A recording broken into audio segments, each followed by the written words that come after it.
आइए मित्रों, एक और भाग में थ्रू लिटरेरी लेंस का यह एपिसोड। इसमें भी एक कहानी हम लाए हैं विनोद जी। नमस्कार। ये कहानी है उपेंद्र नाथ अश्क द्वारा लिखी हुई। जी, बहुत एक प्रसिद्ध कहानीकार रहे हैं हिंदी के। बिल्कुल जाना माना नाम है। उन्होंने एकांकियाँ लिखी, नाटक लिखे और उनका साहित्य बिल्कुल रोचक है। जी, और ये कहानी भी उसी तरह रोचक शैली में लिखी गई कहानी, और इसका नाम है काले साहब। जी हाँ, और काले साहब उपेंद्र नाथ जी की उन कहानियों में से है जिनका कई भाषाओं में अनुवाद हो चुका है। अंग्रेजी में अनुवाद हुआ, अमेरिकन मैगजीन्स में ये कहानी छपी है, जर्मन भाषा में इसका अनुवाद हुआ है। जी, और कुछ कुछ कहानियाँ हैं हिंदी की जिनके नाम ज़बान पर चढ़े हुए हैं।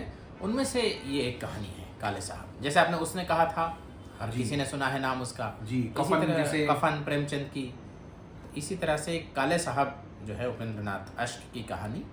जी, इस कहानी में हम चलते हैं लगभग 1950 के आसपास। भारत को 2-3 साल पहले आज़ादी मिली है और उस आज़ादी का एक सामान्य इंसान पर, एक सामान्य समाज पर क्या असर होता है, किस प्रकार से अंग्रेज़ों के जाने के पश्चात जो अच्छी बातें हुई वो तो सबको पता है कि स्वतंत्रता मिल गई, उपनिवेशवाद समाप्त हो गया, भारत के आर्थिक विकास को भी गति प्राप्त हुई। ये सब बातें अपनी जगह एक पॉलिटिकल स्टेटमेंट्स हो सकती हैं राजेश जी, किंतु उपेंद्र नाथ अश्क की कहानी जिस बात की ओर संकेत कर रही है, मैं उसको अंग्रेजी में अगर कहूँ तो it tries to understand the socio cultural impact on the common people of independence and disappearance of the British राज।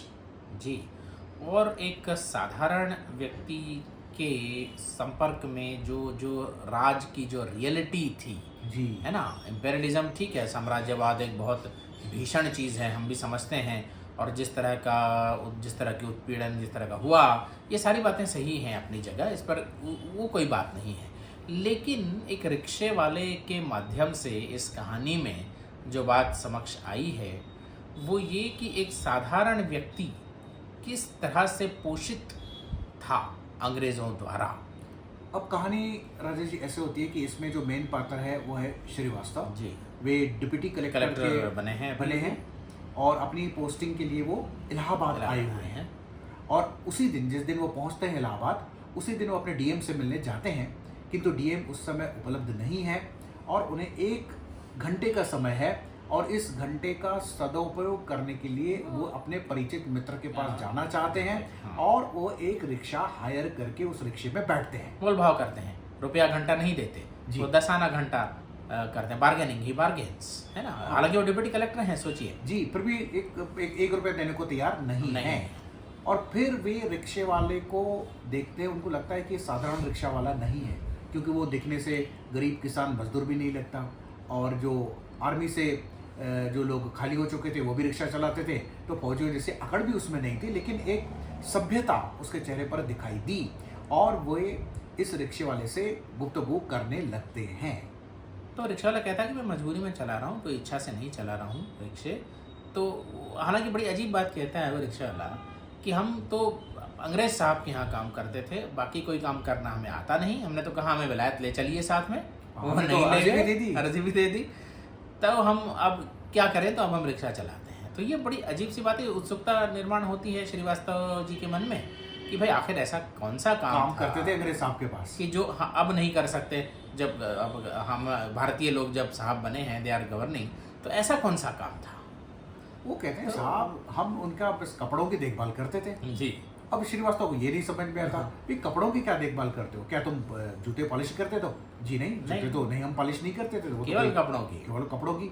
आप क्या खाना बनाते थे? नहीं, खाना भी नहीं बनाते थे। बोले बहरा था, लेकिन कपड़ों का बहरा था। और फिर समझ में नहीं आता श्रीवास्तव को भी क्या करते थे। तब वो कहते हैं साहब ये अंग्रेज थे, उनका ऑफिस का सूट अलग, शाम को घूमने का अलग, शिकार का अलग, गोल्फ का अलग, डांस का अलग, डिनर का अलग, नाइट का अलग, इतने सारे सूट थे साहब। उनको दर्जी को देना, सिला के लाना, फिर धोबी को देना, वहाँ से सलीके से लेना, साहब को देना, साहब को पहनाना, बस यही काम था। 50 रुपए मिलते थे, 2 कमरों का घर मिलता था और 30 त्योहार पर इतनी सारी गिफ्ट्स मिलती थी, सारे परिवार के लिए कपड़े बन जाते उसमें। लेकिन ये जो रिक्शा वाला है, यहाँ से हमें पता चलता है कि उसकी दृष्टि से जब हम ब्रिटिश अफसर को देखते हैं और आज के देसी अफसरों को देखते हैं। तो ये रिक्शा वाला कहता है राजेश जी कि ये जो हमारे देसी अफसर है साहब, इनको तो खर्चा करना ही नहीं आता। हाँ। धोती कुर्ते में सारा दिन बिता देते हैं, बचा बचा के रखते हैं पैसे, बैंकों मोल में भाव रखते करते हैं। मोल भाव करते हैं। और ये जो व्यापकता थी अंग्रेज अफसरों की, एक आप इसको जमींदारी शैली कह सकते हैं जी। कि पूरे खानदान के खानदान प्रभावित होते थे उनसे। कोई कपड़ों के लिए एक अलग व्यक्ति, खाने के लिए अलग व्यक्ति, मतलब 10, 5, 15 तो नौकर ही रहा करते थे। तो एक व्यापकता थी। और श्रीवास्तव जी आर्गुमेंट करते हैं, एक बात आर्गुमेंट करते हैं कि भाई देखिए, अब उनके जगह देसी अफसर आ गए, देसी कमिश्नर आ गए, देसी कलेक्टर आ गए, तो उनके यहाँ ही क्यों नहीं काम कर लेते। तो ये कहता है कि देखो, देसी अफसर क्या करते हैं, सिर्फ उन्हें पैसे लेने आते हैं, सिर्फ इन्हें वो भ्रष्टाचार करते हैं किंतु खर्चा नहीं करते। अंग्रेज भ्रष्टाचार भी करता था, पर वो देता भी था, मतलब वो स्पेंड करता था, Yes. खर्चा करता था, तो वो अर्थव्यवस्था चलती रहती थी। अगर खर्चा ही नहीं करोगे तो अर्थव्यवस्था चलेगी कैसे। तो ये जो रिक्शे वाला जो ये बात करता है, ये बहुत ही राजेश जी दिल को छूने वाली बात करता है कि जो बड़े लोग हैं, करप्शन आज भी है। हाँ। आज भी करोड़ों अरबों में खाया जाता है, अफसर लोग खाते हैं, किंतु खर्चा करने में हम कंजूस हैं। अब यहाँ पर एक हमारी जो हाँ। संस्कृति ऐसी है कि हम दब करके रहे हैं, जी। गरीबों की तरह रहे हैं, और बिल्कुल खर्चा न करने वाली प्रवृत्ति हमारी रही है कि हमको खर्चा करना ही नहीं है। बैंक बैलेंस कितना भी हो अफसरों का, हाँ। लेकिन खर्चा नहीं करेंगे। खर्चा- रिक्शे वाले को 2-4 रुपए बख्शीश के रूप में ना देंगे, बिल्कुल नहीं देंगे। जब तक वो बोल भाव करेंगे, उससे खड़े रहेंगे जब तक दूसरी सवारी नहीं आती है, 1 घंटा बर्बाद कर देंगे। और देखिए, ये मानसिकताएं आज भी उतनी ही व्याप्त हैं हम में। और इसको हम देखिए विनोद जी, जैसे नित्जे ने, फिलोसोफर जो नित्जे हुए हैं, फ्रेडरिक नीत्शे जी, उन्होंने एक बड़ी बुनियादी बात कही थी कि बोले स्लेव मॉरलिटी जो है, जी जी, तो ये जो स्लेव मेंटलिटी की अगर मैं बात करूं, तो हमारी जो मेंटलिटी है, हमारी जो मानसिकता है, वो कुत्सित हो चुकी है। हम सिकुड़ गए हैं। हम कितने भी धनी हों, लेकिन आप देखेंगे बड़े से बड़ा अमीर व्यक्ति भी 5 पैसे के लिए, मतलब 5 पैसे अब तो खैर बात नहीं है, 5 रुपए के लिए जिरह करता है। रिक्शा वालों से, सब्जी वालों से, दूध वाले से आप जिरह करेंगे 5-10 रुपए के लिए। मैं बताऊं, हमारे एक दूर के रिश्तेदार थे, बड़ी अच्छी दुकान थी विनोद जी उनकी, बहुत अमीर थे। एक दिन एक भिखारी तो आए थे और उन्होंने उनको उठा के अपना कुछ दे दिया खाने की चीज़। वो जब भिखारी थोड़ी दूर गया, उन्होंने बुला भेजा उनको वापस। बोले मैंने तो समझा कि मैंने छोटे छोटे बिस्किट दिए, पर गलती से काजू दे दिए थे। अच्छा, तो वापस बुला भेजा उस भिखारी को और वापस लिए उसके हाथ से वो काजू। तो ये हम व्यापकता के साथ जीवन को ना तो जीते हैं, ना ही जीवन का अनुभव करते हैं। हम सारी चीज़ें, ऐसा लगता है कि आज से अगर छूट गई तो हम एकदम से दरिद्र हो जाएंगे। तो दरिद्रता ये हमारे जीवन के वास्तविकता से जुड़ी हुई चीज़ नहीं है, हमारी मानसिकता से के साथ जुड़ी हुई चीज़ है। तो ये मानसिकता हमारी नस नस में बस गई है, वो गुलामी की मानसिकता। जी बिल्कुल। और चाहे अफसर की बात ना करें, आप अपने आसपास के लोगों पर एक दृष्टिपात करें जी। आपको बहुत सारे ऐसे धनी व्यक्ति मिल जाएंगे, अच्छे खासे खाते पीते घर के लोग मिल जाएंगे, तो 2-4 रुपयों के लिए आज भी गरीब लोगों के साथ बड़ी वाद विवाद करते हैं, बड़ा मतलब 1 रुपया बचाने के लिए अपना आपा तक खो देते हैं। ऐसे उदाहरण इजीली मिल जाएंगे आपके आसपास, इजीली मिल जाएंगे। तो इसका कहने का अर्थ ये नहीं है कि अंग्रेजी सत्ता अच्छी थी। कृपया इस बात को इस तरह से ना लें। लेखक का भी उद्देश्य ऐसा नहीं है। लेकिन अंग्रेजों के रहन सहन की कुछ अच्छी बातें थी। हाँ। जो बिल्कुल एक जैसे मतलब लिमिटेड कॉन्टेक्स्ट में। अब रिक्शे वाले के कॉन्टेक्स्ट अगर आप देखें, उसका संदर्भ देखें, तो उस संदर्भ में तो वो ब्रिटिश अफसर बिल्कुल इन काले अफसरों से कई गुना अच्छा था। इस मामले देखिए, एक और मैं सुझाव कह लीजिए, जो भी कह लीजिए देखिए विनोद जी, आज सारे जो अधिकारी हैं, चाहे मैं रिजर्व बैंक में काम करता हूं, पर कहीं भी, चाहे वो बैंक अधिकारी हो, सरकारी अधिकारी हो, उनको परक्यूसाइट्स मिलते हैं। जी, तो हजारों रुपए महीने में मिलते हैं उनको, कोई मेड के लिए, कोई अपना न्यूज़पेपर के लिए। तो मेरा उसमें सुझाव ये था कि पैसे देने की बजाय और उनको वो सुविधाएं अगर दी जाएं, तो कितने जॉब्स जनरेट होंगे उससे।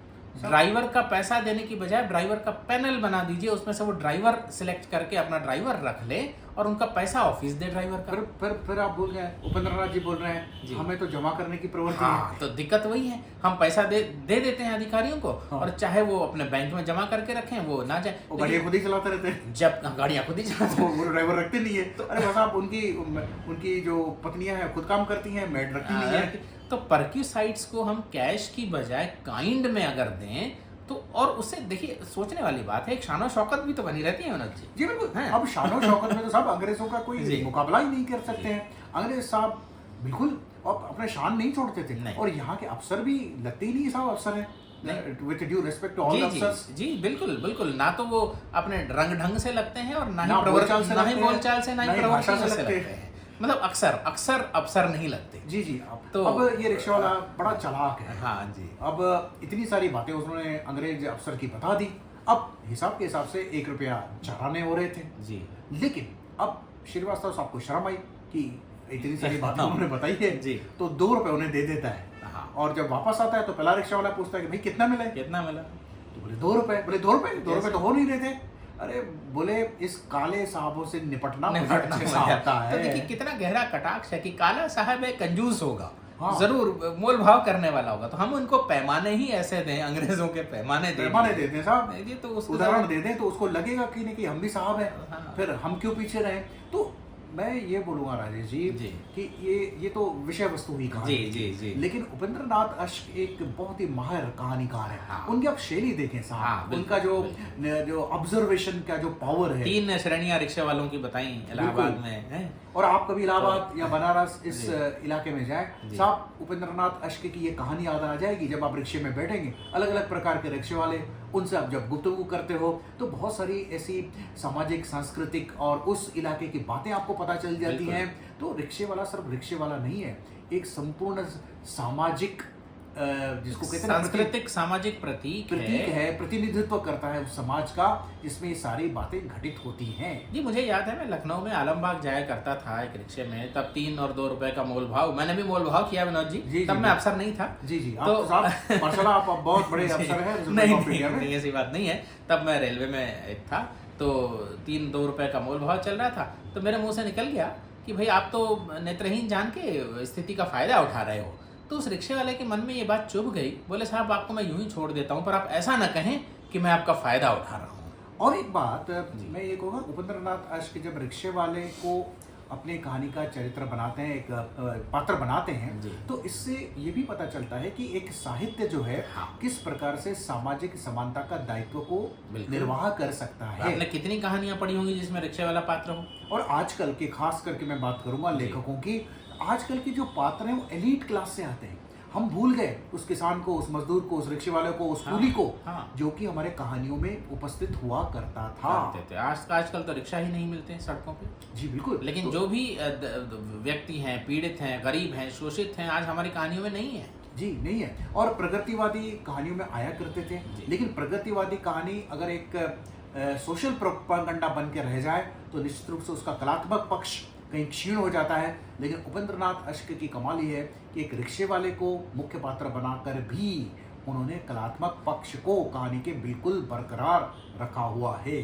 जी, ये बहुत बड़ी बात है। और एक और भी चीज़ इससे मिलती है कि चाहे कितना भी बुरा अंग्रेजी शासन हो, लेकिन उसकी जो अच्छाइयाँ हैं, उसकी जी। जो चीज़ें हैं, मतलब कोई चीज़ कितनी भी बुरी हो, कहीं कोई तो अच्छाई आप उसमें बिल्कुल, तलाश ही सकते बिल्कुल, हैं, और और उस भी अच्छाई को छोड़ना भी नहीं चाहिए। तो एक कॉमन पर्सन के लिए अंग्रेजी शासन उतना बुरा नहीं था जो एक सामाजिक और सांस्कृतिक और राजनीतिक स्तर पर हमें दिखाई देता है। और तो ये एक कंट्रास्ट भी आ गया कि क्या हमने आज़ादी के बाद जो सुव्यवस्था है, जो सुशासन है, स्वशासन है, सुशासन उसको बना पाए हैं हम, या कहीं ना कहीं अंग्रेज़ों में जो बात थी वो हम मिस कर रहे हैं। यानी अंग्रेजों की बुराइयां तो एज इट इज हमारे है, साथ भी बुराइयां हैं, वो तो हैं। लेकिन अंग्रेजों की अच्छाइयां हमने नहीं ले पाए। नहीं ले ये पाए। भी कहीं ना कहीं संदेश इस कहानी से जाता है।